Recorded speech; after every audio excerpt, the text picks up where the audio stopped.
Mr. as Walker will give us our opening cue, and we shall begin with Wave Your Grades. okay. I'm putting my thing on my head.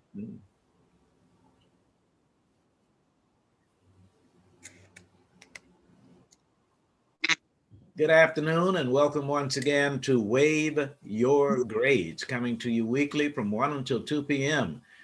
here at KUAW.org. KUAW, Knowledge, Understanding, and Wisdom, emanating from the W.E.B. Du Bois Learning Center in Kansas City, Missouri, produced, engineered, founded, facilitated by Mr. Louis George Walker. My name is Carl Boyd. I'm your host. And every first Saturday of the month, albeit we were off track a little bit during the pandemic, but I can depend upon Attorney Reverend Dr. Bishop Valencia Broadus for bringing us young people every first Saturday. And that will be the nature of today's program. Valencia, attorney, before I turn it over to you, let me explain to those who might be viewing for the first time the nature of our program. It is called Wave Your Grades. Wave Your Grades comes from waving the flag, and there are those who feel that they are honoring veterans and active duty personnel by waving the flag. I have suggested to young people who are in school, go beyond that.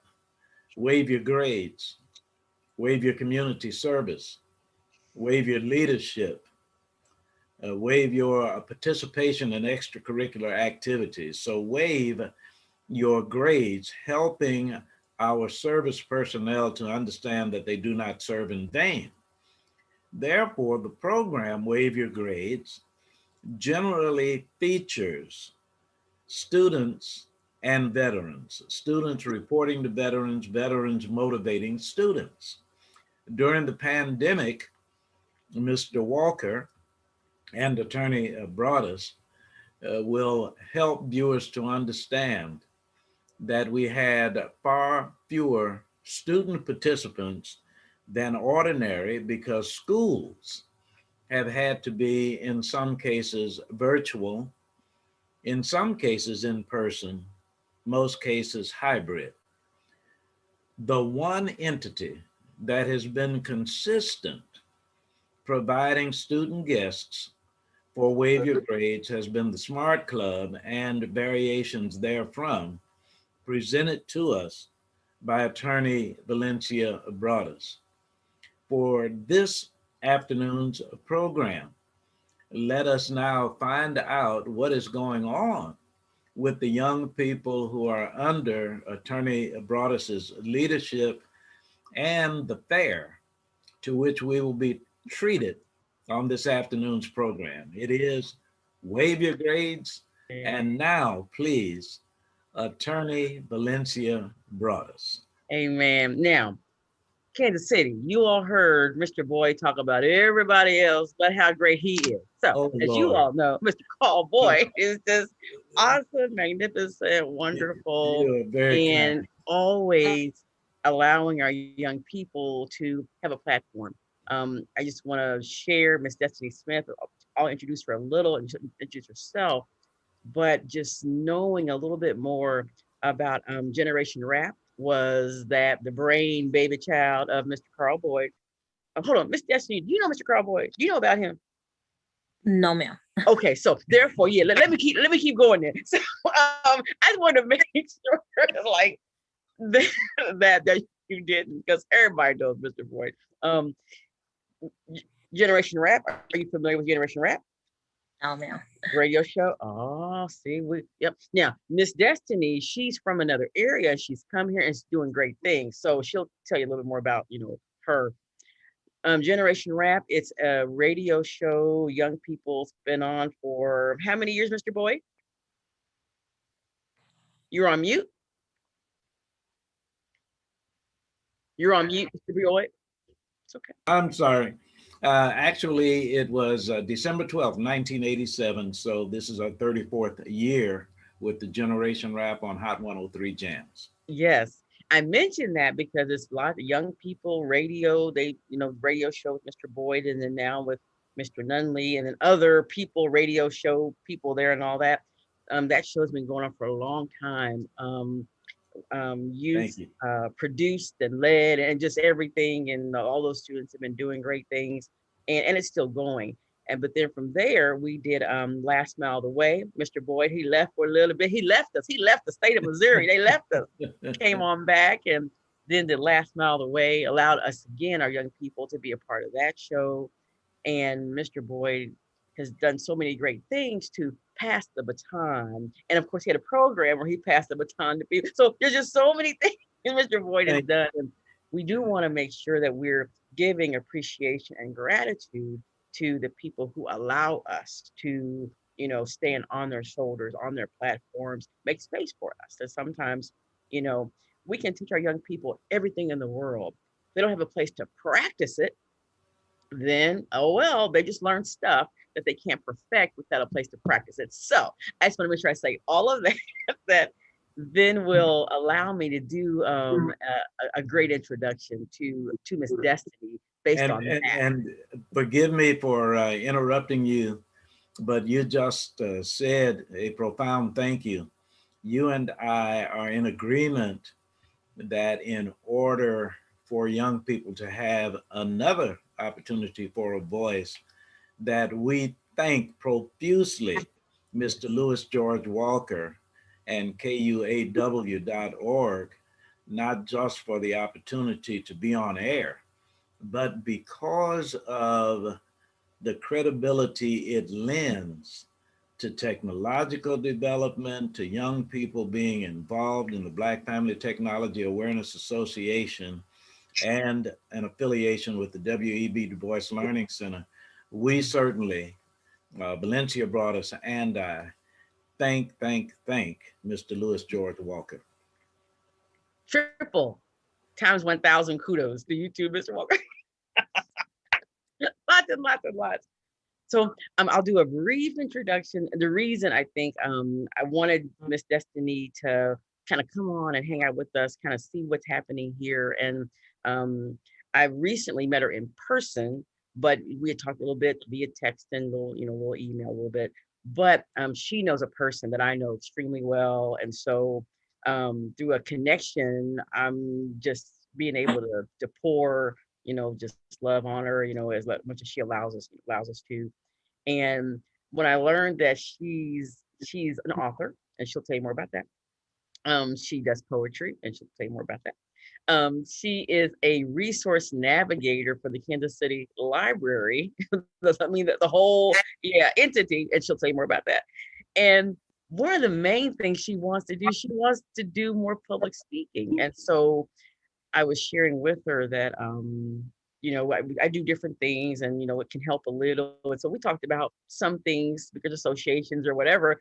So as I was getting ready for the radio show this morning, I'm like, hey, you're gonna be on the radio with me and you'll get to speak. And people all over the world are watching us, which is interesting because of what Mr. Boyd, his veterans connection, and veterans all over the world, that maybe served in the United States, but they're all over, and they work with us, talk with us. Of course, Mr. Boyd and this connection. So you, as much as you can, a platform to speak and to share, and of course to learn, to absorb all that stuff. And I was most fascinated with Miss Destiny's assisting the Kansas City, Missouri Public Library system in how she's able to, as a Vista. So I'll say that as well. And again, she'll tell you more, about that. But she's got her finger on the pulse of just resources and stuff to help our community grow. And she's a young leader. And so we talked about, of course, accomplishments and leadership, and she's a student and all of that. Again, I've been introduced to someone who embodies that, and we're gonna do all we can to just make her even stronger and polish her up more. And and do all of that. So with that, I'm going to stop talking for a second. Mr. Boyd probably has 15 questions for you. No, no, I just have one thing. I promise. Okay. And Destiny Smith, forgive me for all of these interruptions, and I want to definitely get to you. But Attorney Broader said something that was so important, and I neglected to mention when the program opened. She mentioned Destiny Smith has an affiliation with the Kansas City Public Library. On Thursday, April 1st, I attended the services for Alvin Sykes, who passed away at age 64.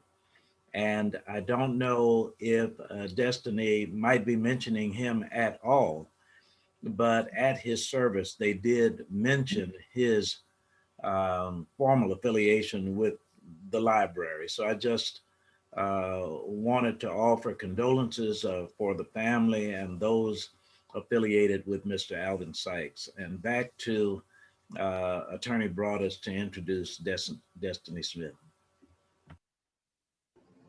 Excellent. No, thank you. Miss Destiny, if you will, and we'll kind of, we'll dive. Nothing scripted, as you can see. We just kind of talk. We just talk about what's going on in the world and what's happening in Kansas City. And I'll dive in and out talking about Parliamentarian Month and Financial Literacy Month. We have things going on, our students, but we'll just bring Miss Destiny in and out of our conversation first, please, by tell us a little bit about yourself, and then we'll kind of go in and talk about the programs that, when you came to visit BEU, she came to visit us. She got to see my little space. So she's seen us here, and we appreciate you wanting to do some stuff with us. So I'm gonna mute myself. Okay. Hello, I'm Destiny Smith. I am originally from Wentzville, Missouri. It's about 45 minutes outside of St. Louis. Small country town back then, but huge now. It's no longer a small country town. Um, I am right now, and I am the community engagement liaison for all 10 public library locations, from Central Libraries, the main location, all the way to our Sugar Creek and Trails West locations. I do the pamphlets for all 10 branches, resource pamphlets. I reach out to different nonprofits in the community to see how we can help advertise their services and assist them with their application processes. We work with Bishop Sullivan, all the way from Shelter KC, Restart, just to be able to get assistance for any and everybody. Patrons experiencing homelessness during the COVID-19 pandemic. We've helped so many people with rental assistance, mortgages, internet, just you name it. I was out there calling, trying to find that assistance to help people. I'm an AmeriCorps Vista, and my service year is coming up in August. I definitely enjoy everything that I do. During the process, I'm going to skip back a couple years ago. I released my first book called The Rose That Persevered. It's on Amazon. It's my life story. I started documenting when I was 7 years old of a lot of the abuse and neglect and things that I was feeling. And I finished it when I was 23. I felt like that was enough of everything that I experienced tumultuous in my childhood. And I started writing when I was actually 5 years old. I understood the knowledge of writing more than I did reading, because it was a passion of mine, because I learned how to express myself through writing. I learned that my voice was, more, it was more understood, more relate to other people older than me, like that was working with me to, know what's going on in me. Um, I'm a survivor of sexual abuse, sexual assault, domestic violence with my older brother, all the way from just not growing up in a household with a mother and a father. I had an abusive grandmother. I had a lot of abusive people in my life. I grew up like feeling no security. And even though I didn't have security, love, all of those things that we should have as human beings, and even being in a Black community, I realized I had a lot of people turn away from me. That was my skin color. And I dealt with that and I internalized it. And that became one of my biggest faults, is turning away from people that look like me, because they turned away from me. So as an adult, I'm unpacking that baggage and actually learning that it's not my skin color I had a problem with. It was those people that had saw something in me, the hurt and the pain that I had was going on. They didn't want to deal with it, that themselves, the things that they were going through. A lot of people identify themselves in other individuals, and they just try to make it be like you're the problem, and push you away.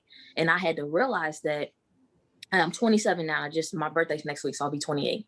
And I had to realize that a lot of stuff is not about me. My journey, it was about me, but the people that I came in contact with, it was never about me. It was about what I could get from them and be able to continue to move on in life. Because I didn't have that. I didn't have a connection until I met the mutual person we have in common. Me and Miss Broadus and I is my mom. Her name's Roshana Freeman. She took me in about 5 years ago and loved me, mothered me. She definitely is like a diamond in the rough, buffed me up and helped me be who I am today. We are not surprised. She helped me see myself, and it wasn't like so many people during my journey, and a lot of people do this now and realize that to young people is they try to have this mindset where I'm going to help them by changing them the way I want to, instead of seeing in them what's great and allowing and just loving them and being there while they unpack that baggage and they understand the healing process, and you'll see them evolve. And a lot of people don't understand that we evolve, we don't change. Change, you can go back. Evolve, that means we moving forward. So I'm going to stop you there for a second to tell us. No, you're awesome. Tell us a little bit about you're at Park University, and tell us what you're studying, because I think as you speak, I want to make sure we're seeing what you're doing. So I was started at Park University. That's crazy situation is. I was homeless in St. Louis. I made myself homeless to escape the abuse I was dealing with my grandmother in St. Louis. My senior year of school, of high school. I graduated on time with honors. And then I came up here to Kansas City. I got accepted at Park University. So I traveled up here homeless, got here, and I dealt with so much heartache. So I'm not currently at Park University, but Park University is where I started at getting my degree. And I ended up becoming homeless again in Kansas City and not knowing anybody. So I went from being homeless in 2015 to 2017 to being stable and getting my own place and learning the process of bills and everything. So my major there was law. I changed it. And then journalism. And then I realized that right now my biggest passion is criminal psychology. And that is because I had my biggest challenge of everything that I went through, and I'm totally honest with that is that when I saw that I no longer wanted to see my life as as something that I wanted to take, even though I went through all of that. Because you're as a young person, we go through so much, and when we don't have that solid foundation, we tend to turn on ourselves, or we tend to turn on others. I mean, as in we start losing our sense of control. And I realized out of everything I was going through with my grandmother and the threats that she had me in my mindset, I was just like, you know what? It's gonna be her or me. And I had to remove myself completely and find myself in that process, if that makes sense. From wanting to, my grandmother's gonna kill me, I'm thinking, oh my gosh, okay, now it's her. And I realized I'm not that person. I don't have that in me. Even though I don't know what love is, I had so much love in me. I just didn't know how to use that love or how to get in touch with that love. So, Question for you. Yeah. No, thank you. Because as we think about our so many young people that are not just our young people that are dying, but a lot of other young people of color that are doing the hurting and the killing. I think of the criminal psychology piece of what you're sharing. So many young people, they're going through so much pain. Like you said, they turn on themselves and they act out with anger. And there's so much there.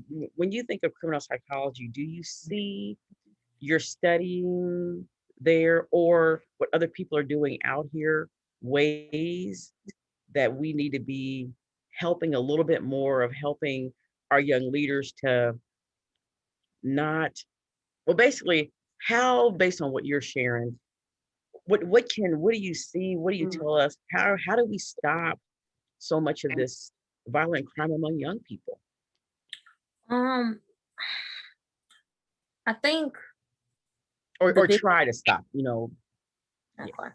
So I think the biggest approach with young people is that a lot of times that title with young people trying to kind of get them like, okay, you know, it's real taking the title away as in addressing them as young people, but also holding them accountable for where they are in life. I think we're not it's not enough people that are in touch with their emotions to understand where they are mentally. And a lot of people are not able to meet you where you are mentally in order to help the development from that young mind to the adult mind. So it's like it's a hindrance there. I think if we're able to help them identify those things they're feeling like I realized that my biggest thing was is that a lot of people said I was angry. They was like, you look angry, but in reality, I was confused because I didn't know how to address happiness, nor did I know how to address someone hugging me and giving me affection. That was foreign to me. So we actually are teaching those things that people are not having knowledge of that are basic, that's common sense to some people, that not to us, then we're nipping that in the butt to the point where when they get older, they won't have those situations. I think we're going in blinded a lot and not having people that are just there to just love you, not there to fix you. You know, nobody wants to be fixed. They just want someone to just understand them. And with criminal psychology, my approach, I know I was there to the point where I was like, okay, this lady's life over mine. And I can understand a mindset before, okay, I'm about to make a decision. And I also realized that there's so many things that people are robbed of. Like my older brother, he's in prison right now. And we lived the same life with the same abuse. And his life turned to prison. You know, he wanted to steal, he wanted to be angry, he wanted to be abusive and hit people and do all these different things. And that was because he did not want to put himself uh in places where people were going to teach him differently. It's easy to be around people that you're not, you know, that are like you know, that make you feel comfortable than it is to be around people that are wanting to, you know, they're going through the evolving process, you know, going through the butterfly effect, you know what I mean? They're becoming beautiful because it's just like, I got to take work on this side, but on this side, it's comfortable. They treat me right. They hear me. They get me compared to other people where it's just like, okay, they're going to judge me. They're going to try to change me. They're going to do this and that. It's a lot of fear. And if we treat fear with a sense of, you know, no, not controlling it, then we can hit it head on, you know, with helping people in them being, you know, their healing process, if that makes sense. Absolutely, it does. So I think of when you say, I do, and I often say, you know, let me I'll say young leaders, or but when you say young people, it's because they're maybe and the young leaders that I think about, they're really they feel older, and maybe do they feel like when we say that we're saying they're kids, and so they're offended, or I mean, I'm interested because I know I do that a lot. I say our young leaders are, you know, our young awesome people, or but Because a lot of people were forced to grow up at a young age. When I was 3 years old, so I'm gonna share this. I was molested from newborn to 3 years old by my mom's father. And I didn't even know. By the time I was the age of 3 years, about 3.5 years old, I was working with 10 specialists. They told me I wasn't going to be able to function in society and do things on my own. I mean, I beat those odds. Look at me. But at 3 years old, I had a weight in the world on my hands. I was not around functional adults, nor anybody that could teach me the right from wrong, besides these people that had degrees to help me. So I had to carry that burden from 3 years old all the way to an adult to be able to, you know, function the way I feel like I should function. So when people call me young, I'm like, well, do you know that I handle stuff just like you? I'm grown too, you know what I mean? And it's and like people think of grown as paying bills and stuff. It's handling situations in a mature way that don't result in harming other people and going to jail or putting, you know, extra stuff on yourself that you don't need, like becoming a mother at a young age, you know, like it's we want to be praised for that. You know what I mean? Like, okay, I didn't go to jail, you know, I went through this. I didn't get pregnant when I know I could have, but I'm doing this. Mhm. No, that's good because it makes me think about, like you said, meeting people where they are, and that we also the ones that want to be, development people or helping, how do we do a little more to get in the mindset of how do we meet you where you are and not try to fix, like you said, and all that stuff. Because I know that a big part of the shift that I went through coming here as a young professional, and that's the reason, younger though, meaning younger than Mr. Boyd. So, and I say that, with an all sincerity. So, me being a young professional was great, but probably because of the word professional that was on it, and I knew I was younger. So that's why normally I say young leaders, and normally not young people. But it also is because I went through a process similar to where I went through a lot of, just stuff that then once I earned some credentials and all that, I'm like, I'm a professional. But because I wanted the mentorship and started to understand the hierarchy of the older professionals, the season, and I'm a younger one and mentor me. And so being in those groups allowed me to then be picked to be mentored by the older professionals. But I think wording is important. When you say that, my pastor always speaks about we live and die, and can be hung by the tongue. So how do we learn language based off of who culturally or socioeconomically or whatever? And no, that's why I'm asking. And we'll talk about that more because as summer's coming in, I do think about we all of us want to do a little bit more to meet our young leaders that will allow us to meet them where they are, do some things, because summer is often a very deadly time for our young people. And um, so um, I'll share because I don't think I've told you this, Miss Destiny. My grandson was murdered August 1st last year, and so it was that summer stuff. Young people. He was, doing what he's supposed to be doing. But other young people had stuff going on, and so they needed the help you're talking about, but no one was reaching them. And so, no matter what, they're young people too, no matter what they did, and they need help. So that's really why I'm asking, or young, young leaders, young people, younger than me. So how do we help? So I'm gonna change our trajectory for a minute to talk a little bit more about the mentoring side. And when and then here, Mr. Boyd, do you need to take a break or anything to do advertisement, anything like that? Let me just do Yep. a very brief station break. This is Wave Your Grades, coming to you every Saturday from 1 until 2 p.m. on KUAW.org, emanating from the W.E.B. Du Bois Learning Center. The voices that you are hearing are Attorney Valencia Broadus and uh, Ms. or Dr. Destiny Smith. My name is Carl Boyd, your weekly host, and Valencia Broadus is leading us in a conversation on young leadership. Let us go now back to Attorney Valencia Broadus. Isn't he great? He's your public speaking coach right there. He's amazing. And so I think about, we've got a couple of projects that we're doing. I'll talk about those just briefly, and then but through it, go back into kind of what we're sharing.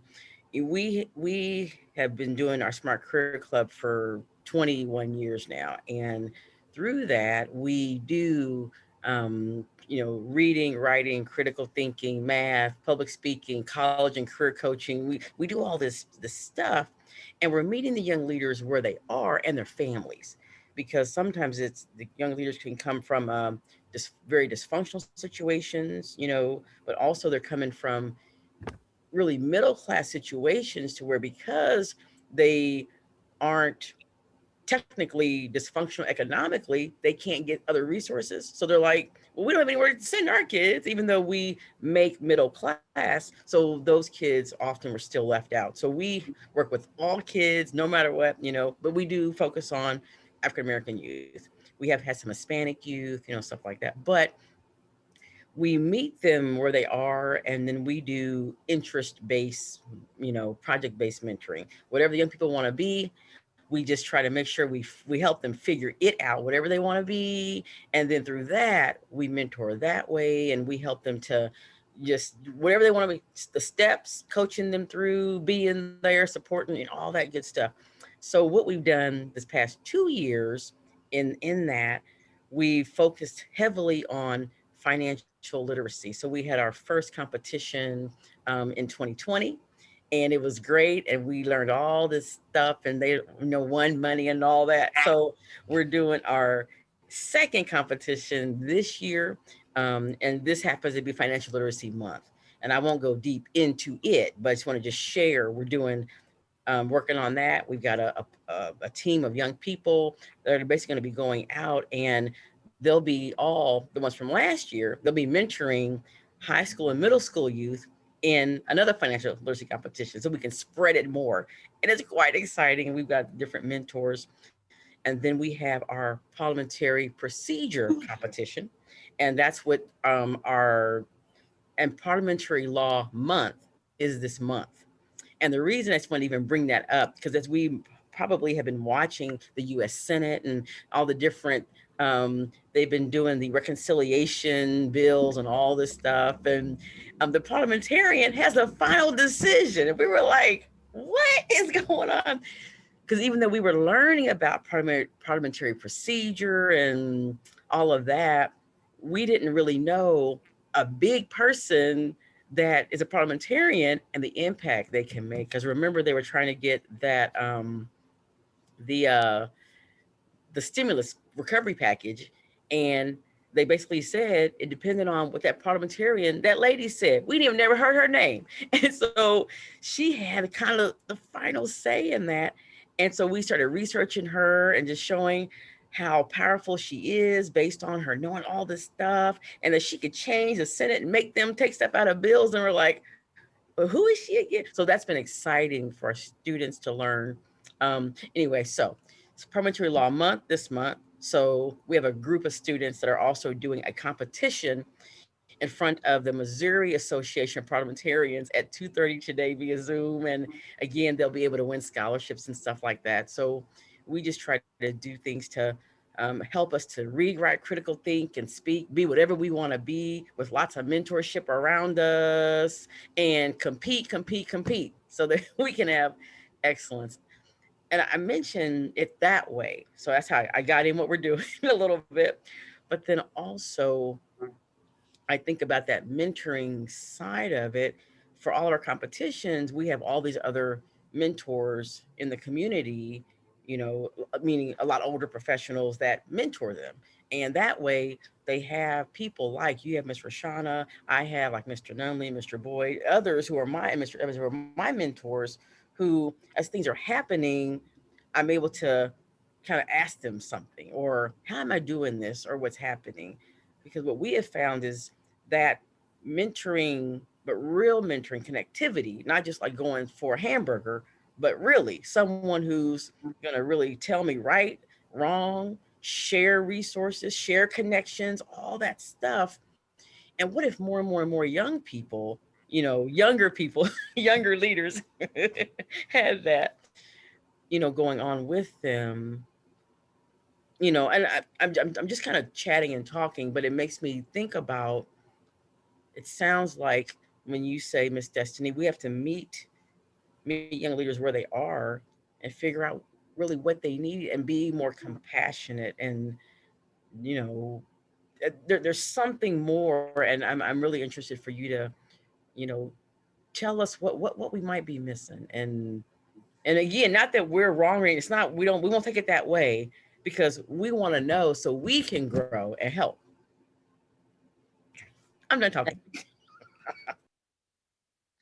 Definitely. I what I noticed, like, as my journey has gone on, I've met so many people. I've so many people that leaving behind seemed so hard, but I knew I needed to move forward. And these were people that didn't have what I had in me. Like, I'm 27, I don't have kids, don't have criminal background. clean. I always have therapists, and my therapist always is shocked. Like, hey, you went through so much, but yet you didn't become, you already a statistic, but you didn't fall into the other statistics that says at 27, you're supposed to do this and that. And I had some people that I guess you could say were kind of like mentors, but again, a lot of them fell short. But what also I realized is that I had always felt insecure when I saw people like that were successful. And I was like, okay, they're teaching me how to be like them. And that was one of the hardest things. I feel like I needed to be like them. And not until about 2 years ago, I realized that it's not enough people out here teaching people to be like themselves. We're not, it's okay, I'm successful, so your success needs to look like my success, or you just need to be successful because everybody's doing it. And the process is different for everyone.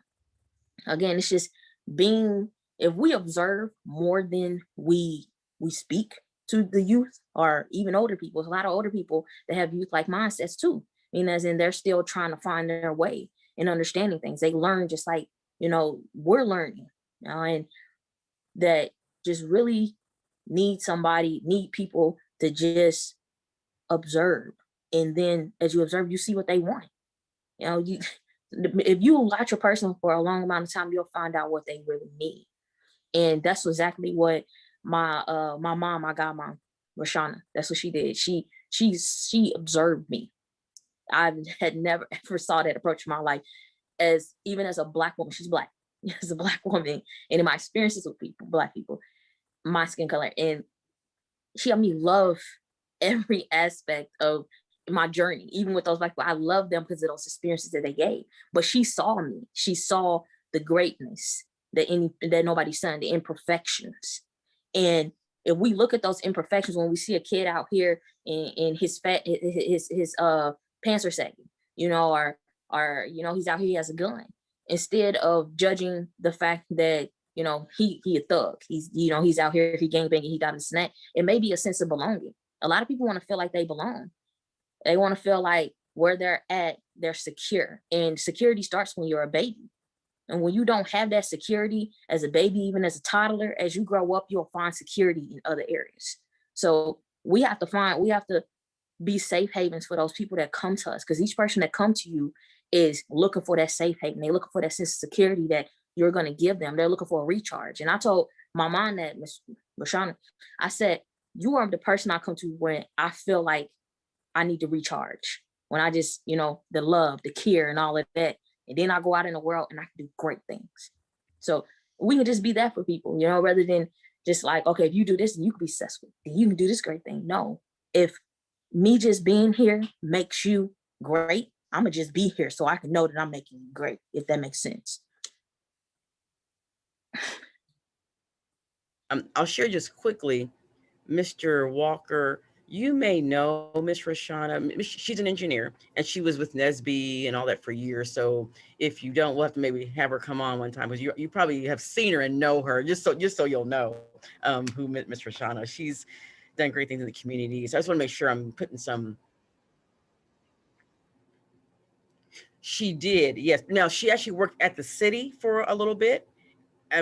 Not under John Wood, but she'd worked for several, I think Black and Veatch, probably way back when I first met her.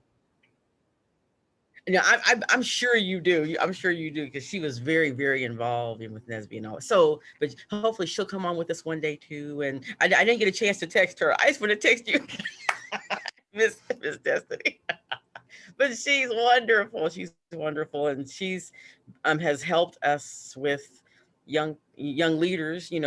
Since I think I started my own practice in 2001. So it was really my law firm back then. So it was really before that, before I started it. So we've been connected, you know, Miss Rashana and I. So I just want to tell you who she is, but as we speak about her, and hopefully she'll come on. And she's done ACT tutoring with us. She's math and science. And she's done it all. And so she's great. So, okay, Mr. Boyd, you have a question?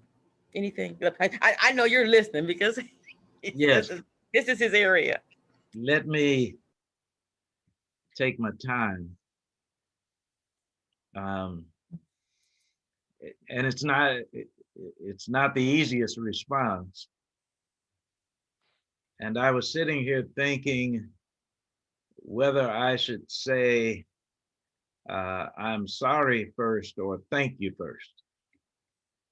So I thought the apology should come first uh, from a 79-year-old African American male. The analogy initially will sound peculiar. There's a gentleman whose last name is Chauvin who is on trial for his knee being on someone's neck. Linguists would have us to know that Chauvin is the root word for chauvinistic. And when I talk about apologizing from a 79-year-old male perspective, I'm thinking in terms of how chauvinistic we've been, having our knees on the necks of Black women. The analogy, obviously, for some will seem far-fetched, but in as much as I have encountered the Black male experience, much of my tenure as a professional, from starting to teach on the South Side of Chicago in 1964, has been to engage systemic racism imposed upon someone who looks like me, neglecting to admit to and apologize for my knee being on the necks of someone who looks like Destiny Smith. And when I think about judging others, I will tell you the lesson that she has taught me today that she will teach others so very well, and as she is already doing. I must not be preoccupied so much with the atrocities that have been visited upon me without acknowledging the degree to which I have been a part of neglecting African American females and or having a chauvinistic orientation towards who they are, what they have meant to us, how sacrificial they have been, how so many Black wives have deferred to their husbands because at my age, having grown up in the 40s and 50s, that being what men thought they should be, growing up thinking I was hip and not respecting females in the way that I should have, even as an adult. I appreciate Destiny Smith for this opportunity to say, boy, I am so sorry, but those words are empty without behavior. But at least she also gives me a chance to say thank you because, Brother Walker, Sister Broadus, how many young people who have gone through what she has encountered mention in her testimony at the same moment the word love. She talks about it from a positive perspective that helps young people to realize I might be able to do this too. And therefore, while I apologize for being the imperfect person that I am, she gives the opportunity for me to say thank you because she puts it in such a positive perspective, and she helps me to repeat a quote I have used often: young people learn more by example than they do by instruction.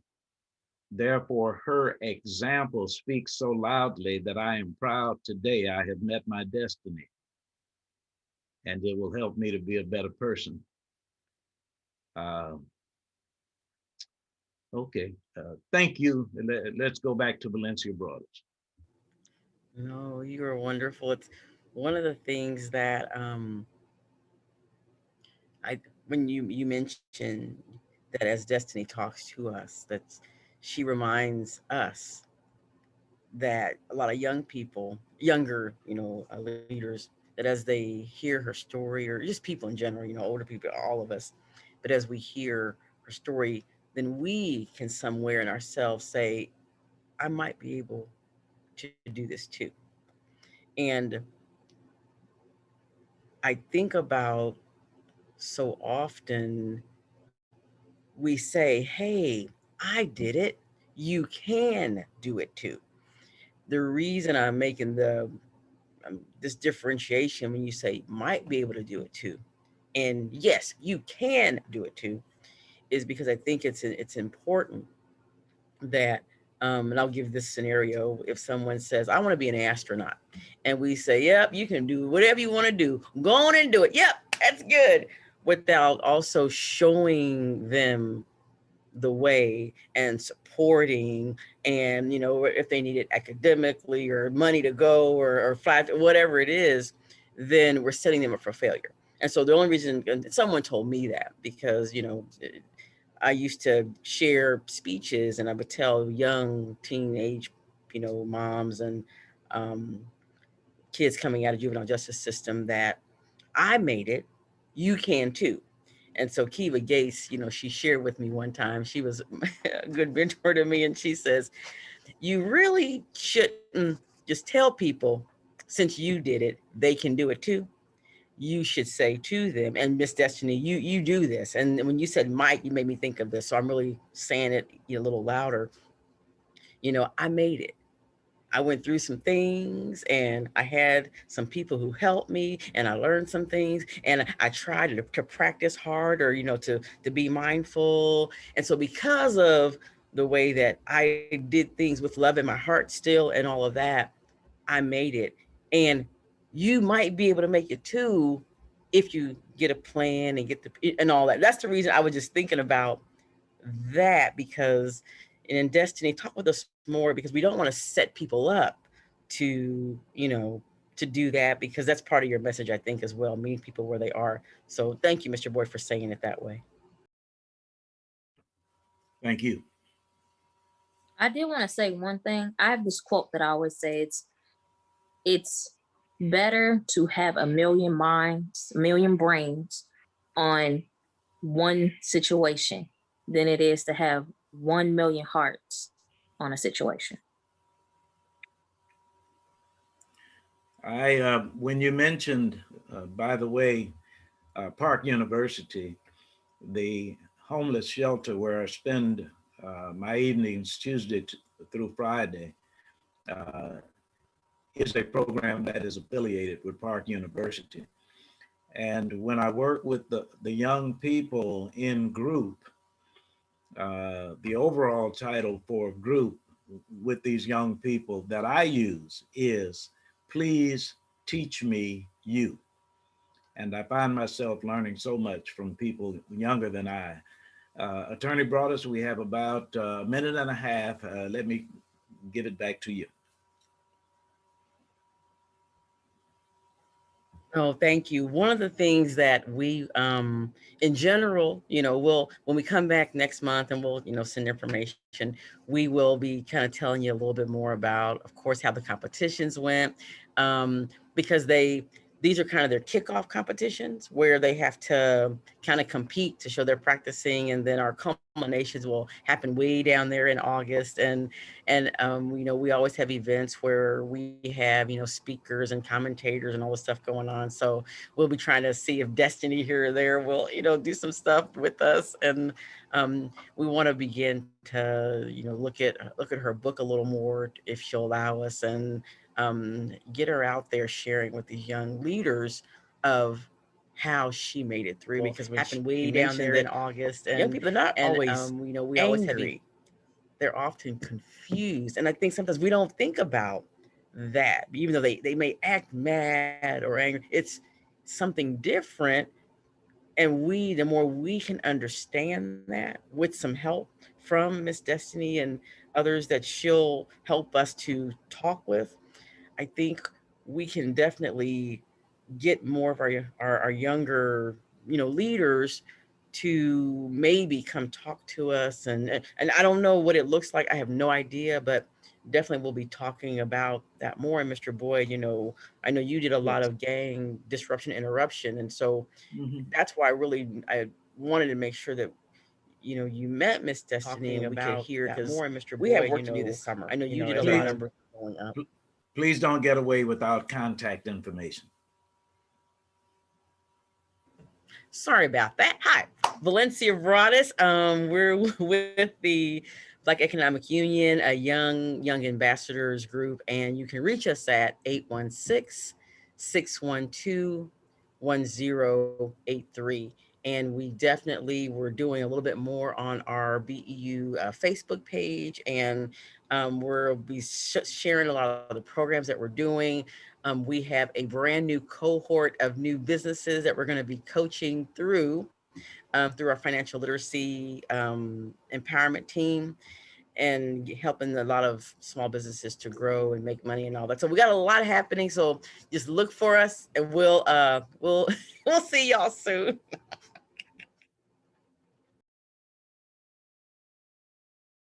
I'm sorry. About 30 seconds for Destiny Smith.